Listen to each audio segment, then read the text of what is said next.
So here's the carbon fiber film.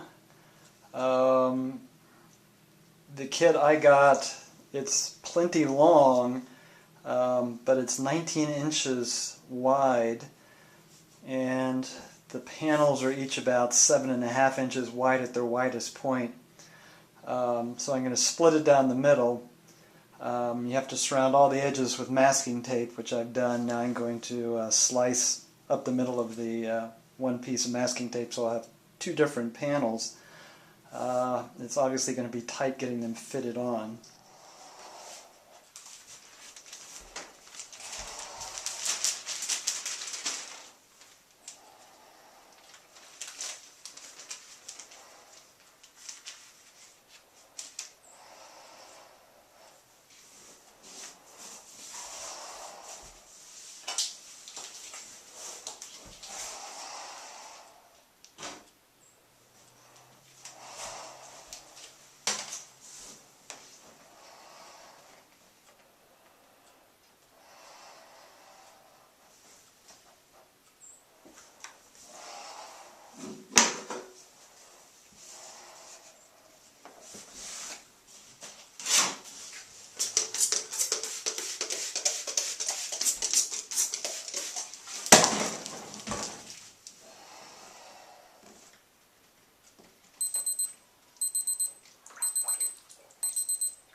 I have to say, doing the dip was much more difficult than I expected. If you want to try this, I would get plenty of extra activator and film and practice and practice and practice. As you may have seen from the last segment, when I put the film in the water and it was fresh water, even then sometimes it would start breaking up even before applying the activator. The water temperature was 90 degrees as specified, but it just seemed very difficult to play with. So anyways, I actually have two panels, and then I have my stick-on Ferraris that I got from a local place that does vinyl lettering. Now interestingly, the lettering came with a dot over the I instead of the square, which I presume is their way of avoiding copyright infringement, so I had to get some more of the red vinyl and make my own square dot over the I instead of a round dot over the I. The other thing is, because of my incompetence in doing the dipping, there were some gaps and mistakes in the carbon fiber weave, which is probably hard to see in the glare of the window here. But what I ended up doing is using a very small paintbrush and some flat black, some shiny black, and some gray paint. I actually kind of did some touch-up on the pattern. Now, whether that's going to be better or for worse after doing the clear coat, we'll see. The clear coat will either sort of hide things nicely, or it'll make all the mistakes even more obvious.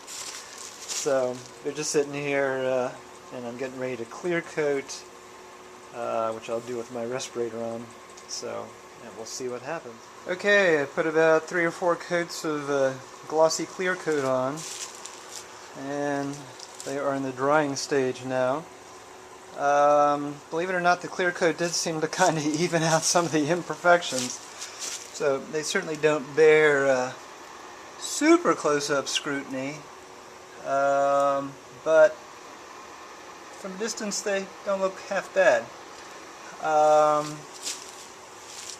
don't do commercials, but I'm going to do one right now because I keep doing more and more painting, and I found a YouTube site called McQueen's Paint, where the guy was very good at describing how to paint and buff and everything else.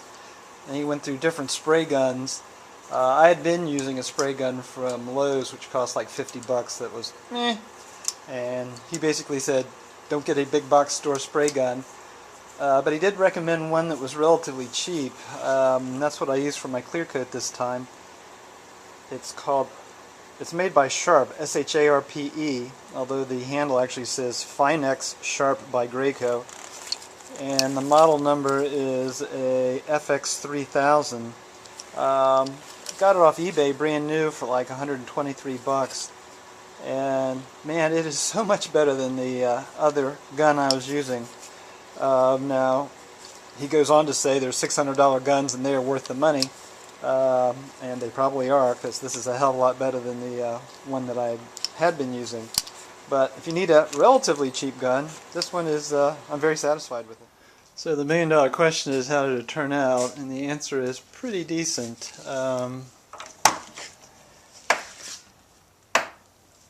From a reasonable standing distance, it actually looks pretty good. I mean, if you get up super close, you can see some of the detail issues, but you really do have to get up pretty close to see that. From a distance, it looks pretty darn good. It came with a satin clear coat, but I went with a shiny one, and I kind of like the shiny one. It really does make the Ferrari sticker thing pop. How much did it cost? The sheet of steel was like 35 bucks. The vinyl lettering, I think, was like 45 for two of them. The dip kit was like 90 bucks. Certainly the dipping is trickier than it looks like when you watch people do little things on YouTube. Certainly if you bought extra stuff and practiced for a while, you could probably get it to come out pretty good. The alternative would be make your own steel plate, take it to a local place that does dipping. There's nobody apparently around here that I could Google that does the carbon dipping. I'm sure they could just pop it out easily with the first shot.